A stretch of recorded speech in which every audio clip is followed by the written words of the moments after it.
नमस्कार दोस्तों, एसएससी ज्ञान में आप सभी का स्वागत है। आज हम इस वीडियो में रेलवे एनटीपीसी ग्रेजुएट लेवल का 2025 में जो एग्ज़ाम हुआ है उसके 21 जून की सेकंड शिफ्ट में पूछे गए जीके जीएस व साइंस के सभी प्रश्नों को इस वीडियो में पढ़ेंगे। तो जिन बच्चों का एनटीपीसी अंडर ग्रेजुएट लेवल का एग्ज़ाम शुरू है वह बच्चे एक बार एनटीपीसी ग्रेजुएट लेवल के पेपर का रिवीजन जरूर करें। इससे आप लोगों को करंट अफेयर्स, कंप्यूटर के व जीके जीएस के काफ़ी प्रश्न रिपीट देखने को मिल जाएंगे। तो आप लोगों को एग्जाम में काफ़ी सहायता भी मिलेगी। और वीडियो पसंद आए तो वीडियो को आप लोग लाइक ज़रूर करें व चैनल को सब्सक्राइब कर लें। बढ़ते हैं अपने आज के वीडियो में और देखते हैं किस टाइप के प्रश्न पूछे गए थे रेलवे एग्जाम में।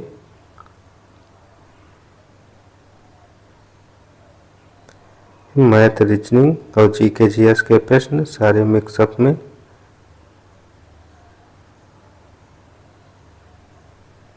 ये सारे मैथ के प्रश्न हैं। हम लोग जीके जीएस के प्रश्नों को पढ़ेंगे।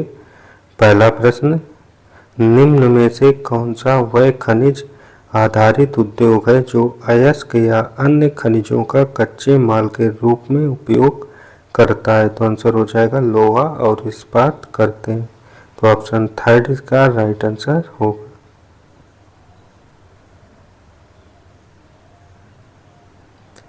अगला प्रश्न है, भारत के किस राज्य में भील जनजाति समुदाय की जनसंख्या सर्वाधिक है? तो आंसर हो जाएगा मध्य प्रदेश में भील जनजाति सर्वाधिक मात्रा में पाई जाती है। तो ऑप्शन सेकंड इसका राइट आंसर होगा। अगला प्रश्न था, पिथोरा चित्रकला में पिथोरा रंग बनाने के लिए दूध के साथ किसका उपयोग किया जाता है? तो आंसर हो जाएगा दूध के साथ महुदा का प्रयोग करते हैं। तो ऑप्शन फर्स्ट इसका राइट आंसर होगा। अगला प्रश्न है, अपदस्थ नवाब वाजिद अली शाह के पुत्र बिरजिस कद्र को किस स्थान की एक रियासत का नया नवाब घोषित किया गया था? तो आंसर हो जाएगा लखनऊ विरासत का। तो ऑप्शन थर्ड इसका राइट आंसर होगा। अगला प्रश्न है, भारतीय रिजर्व बैंक के अनुसार अक्टूबर 2024 तक भारत 14 देश बन गया, भारत चौथा देश बन जाएगा जिसका विदेशी मुद्रा भंडार बढ़कर कितने मिलियन हो गया है? तो आंसर हो जाएगा 701 बिलियन हो गया। तो ऑप्शन फर्स्ट इसका राइट आंसर होगा। अगला प्रश्न करंट से है कि अप्रैल 25 में किस देश के अंतरिम राष्ट्रपति ने कतर में इराकी प्रधानमंत्री से मुलाकात की है? तो आंसर हो जाएगा सीरिया के राष्ट्रपति ने। तो ऑप्शन थर्ड इसका राइट आंसर होगा।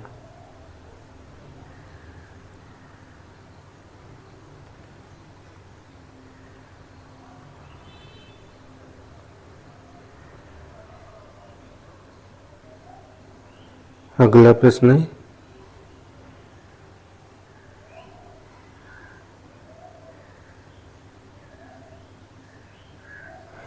शहरी स्थानीय सरकारी निकायों के वित्त की समीक्षा के लिए 74वें संविधान संशोधन 1992 द्वारा किस वित्तीय संस्थान की स्थापना की गई थी? तो आंसर हो जाएगा राज्य वित्त आयोग की स्थापना की गई थी। तो ऑप्शन थर्ड इसका राइट आंसर होगा। और अगला प्रश्न कंप्यूटर से है, जब आप MS 365 में बुलेट या नंबर लिस्ट के साथ काम करते समय इंटर दबाते हैं तो निम्न में क्या होता है? तो आंसर हो जाएगा यह उसी बुलेट या नंबर के साथ एक नई लिस्ट आइटम बनाती है। तो ऑप्शन सेकंड इसका राइट आंसर होगा। अगला प्रश्न है, नदियां तटीय मैदान के निर्माण में किस प्रकार योगदान दे सकती हैं? तो आंसर हो जाएगा समय के साथ तलछट जमा करके। तो ऑप्शन सेकंड इसका राइट आंसर हो जाएगा। अगला प्रश्न है, 1992 से पहले भारत में स्थानीय सरकारों की स्थिति क्या थी? तो आंसर हो जाएगा राज्य कानून के तहत वैधानिक स्थिति। तो ऑप्शन थर्ड इसका राइट आंसर होगा। अगला प्रश्न है, MS पावर पॉइंट में एक नया ब्लैक प्रेजेंटेशन बनाने के लिए निम्न में किस कीबोर्ड संयोजन का उपयोग किया जाता है? तो आंसर होगा Ctrl+N का प्रयोग करते हैं। तो ऑप्शन फर्स्ट इसका राइट आंसर होगा।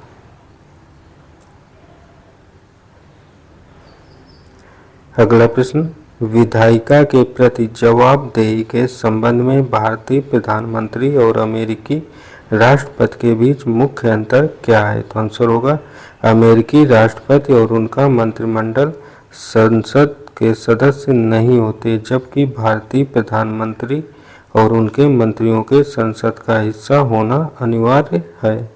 तो ऑप्शन 4 इसका राइट आंसर होगा।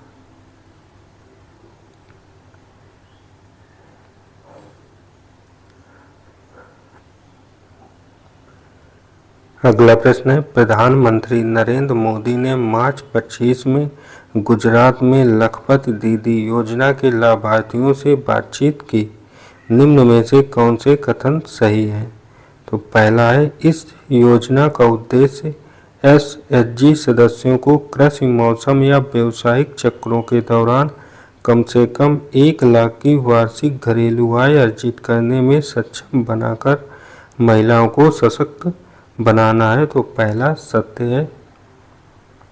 दूसरा है, यह चयनित SHG सदस्यों को उनकी आजीविका का समर्थन करने के लिए 1 लाख का प्रत्यक्ष वार्षिक नगद हस्तांतरण प्रदान करता है। तो दूसरा गलत है। और तीसरा, यह योजना ग्रामीण विकास मंत्रालय द्वारा DNRLM के तहत कार्यान्वित की जाती है। तो तीसरा कथन सत्य है। तो इसका राइट आंसर हो जाएगा ऑप्शन फर्स्ट, कथन 1 और कथन 3 दोनों सत्य हैं।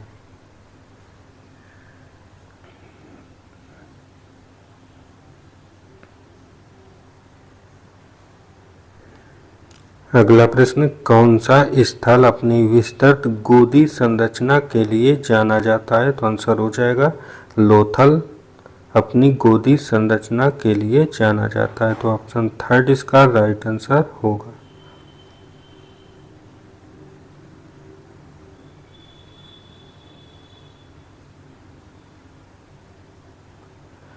अगला प्रश्न है, निम्न में कौन सा कोशिकाओं में RNA अणुओं की कार्यान्वित विविधता को सर्वोत्तम रूप से व्यक्त करता है? तो आंसर हो जाएगा अनुकूलन, संरचनात्मक और उत्प्रेरक अणुओं के रूप में कार्य करने की उनकी क्षमता। तो ऑप्शन सेकंड इसका राइट आंसर हो जाएगा। अगला 21 वर्ष संपत्ति के अधिकार को भारतीय संविधान के मौलिक अधिकारों से हटा दिया गया था। तो आंसर हो जाएगा 1978 में। तो ऑप्शन फर्स्ट इसका राइट आंसर होगा। अगला है, किन उद्योगों में सामान्यतः टेट्राक्लोरोमेथेन को विग्रीजन कर्मक के रूप में उपयोग किया जाता है? तो आंसर हो जाएगा विनिर्माण और यांत्रिक उद्योग के रूप में। तो ऑप्शन फर्स्ट इसका राइट आंसर होगा। अगला है, 1991 के बाद आर्थिक नीति परिदृश्य में श्रम सुधार एक प्रमुख एजेंडा रहा है। 2019-20 में लागू किए गए श्रम सुधारों के तहत भारत सरकार द्वारा कितनी श्रम संहिताओं को सम्मिलित किया गया है? तो आंसर हो जाएगा 4। तो ऑप्शन थर्ड इसका राइट आंसर होगा। अगला प्रश्न, भारत में विधवा पुनर्विवाह की अनुमति किस कानून ने दी? तो आंसर हो जाएगा हिंदू विधवा पुनर्विवाह अधिनियम 1856 ने। तो ऑप्शन सेकंड इसका राइट आंसर होगा। अगला प्रश्न है, रण उत्सव दिसंबर 2024 से फरवरी 2025 तक का स्थल धोर्डो किस भारतीय राज्य में और किस भौगोलिक स्थल के निकट स्थित है? तो आंसर हो जाएगा गुजरात कच्छ का रण के निकट स्थित है। तो ऑप्शन फर्स्ट इसका राइट आंसर होगा। अगला प्रश्न पूछा गया है, निम्न में कौन सी भारत में संविदा कृषि की विशेषता है? तो इसका आंसर हो जाएगा कंपनियों द्वारा निश्चित बाय बैक दर। तो ऑप्शन थर्ड इसका राइट आंसर होगा। अगला प्रश्न पूछा गया था, जनवरी 25 में निम्न में किसे भारतीय क्रिकेट कंट्रोल बोर्ड का लोकपाल और नैतिकता अधिकारी नियुक्त किया गया है? तो आंसर हो जाएगा न्यायमूर्ति अरुण मिश्रा को। तो ऑप्शन 4 इसका राइट आंसर होगा।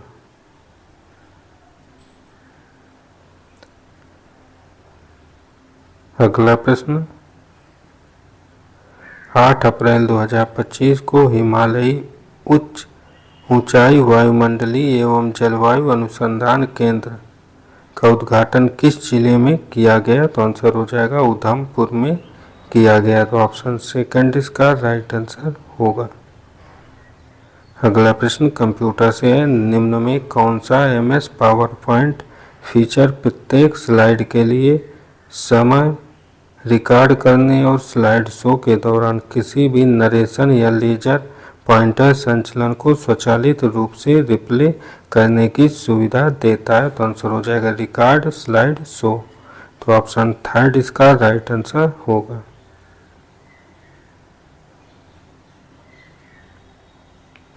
अगला प्रश्न है, भूख हड़ताल को हथियार के रूप में पहली बार महात्मा गांधी ने किस संघर्ष के दौरान इस्तेमाल किया? तो आंसर हो जाएगा अहमदाबाद मिल मजदूरों का संघर्ष। तो ऑप्शन फर्स्ट इसका राइट आंसर होगा।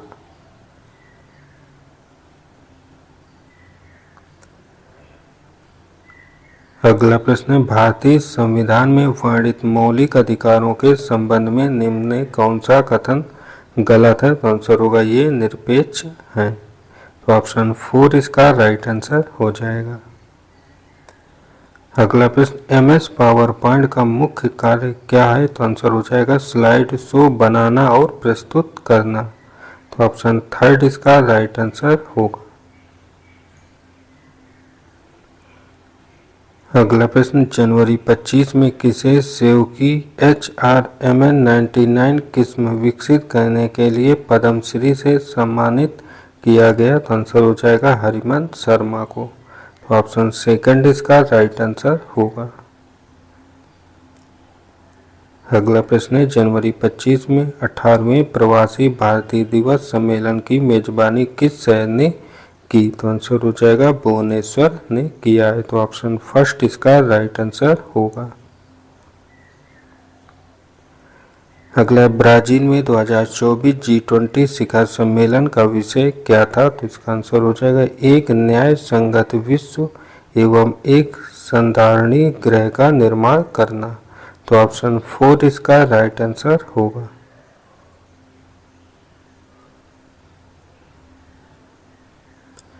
अगला प्रश्न, अप्रैल 2025 में लॉन्च किए गए हंसा NG ट्रेनर विमान में किस प्रकार के इंजन का उपयोग किया गया है? तो आंसर हो जाएगा रोटैक्स 912 ISC3 स्पोर्ट इंजन का प्रयोग किया गया है। तो ऑप्शन 4 इसका राइट आंसर होगा।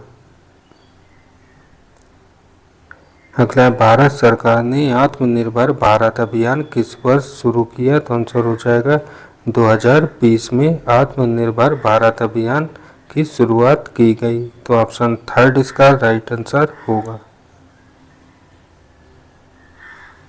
अगला प्रश्न, कर्नाटक में स्थित बादामी गुफाओं का निर्माण किन शासकों के द्वारा करवाया गया था? तो आंसर हो जाएगा चालुक्य शासकों ने बादामी गुफाओं का निर्माण करवाया था। तो ऑप्शन फर्स्ट इसका राइट आंसर होगा। अगला प्रश्न है, भारत में निजीकरण के लिए विनिवेश को एक साधन के रूप में अपनाया गया निम्न में से कौन सा विकल्प विनिवेश को सर्वाधिक सटीक रूप में परिभाषित करता है? तो आंसर हो जाएगा सार्वजनिक क्षेत्र के उद्यमों में सरकारी हिस्सेदारी बेचना। तो ऑप्शन थर्ड इसका राइट आंसर होगा।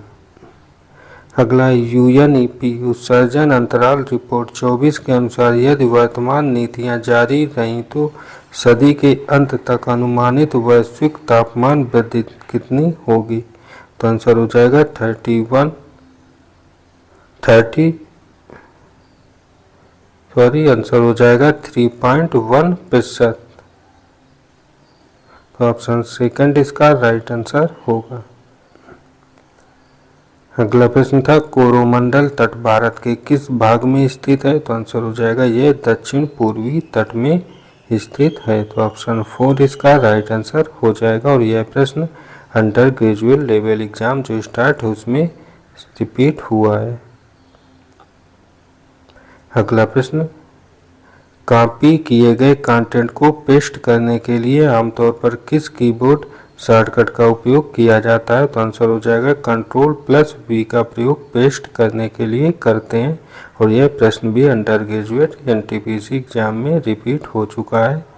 तो काफ़ी प्रश्न है जो ग्रेजुएट लेवल एग्जाम से अंडर ग्रेजुएट लेवल एग्जाम जो स्टार्ट है उसमें रिपीट हो रहे हैं। लास्ट प्रश्न है गुप्त साम्राज्य के दौरान चाटा और भाटा शब्दों का इस्तेमाल किस लिए किया जाता था? तो आंसर हो जाएगा नियमित और अनियमित सेना के लिए इनका इस्तेमाल किया जाता था। तो ऑप्शन सेकंड इसका राइट आंसर हो जाएगा। तो ये थे आज की शिफ्ट में पूछे गए जीके जीएस साइंस कंप्यूटर के सभी प्रश्न। अगर वीडियो पसंद आया हो तो वीडियो को आप लोग लाइक ज़रूर करें और चैनल को सब्सक्राइब। मिलते हैं अपने अगले वीडियो में, तब तक के लिए नमस्कार, जय हिंद।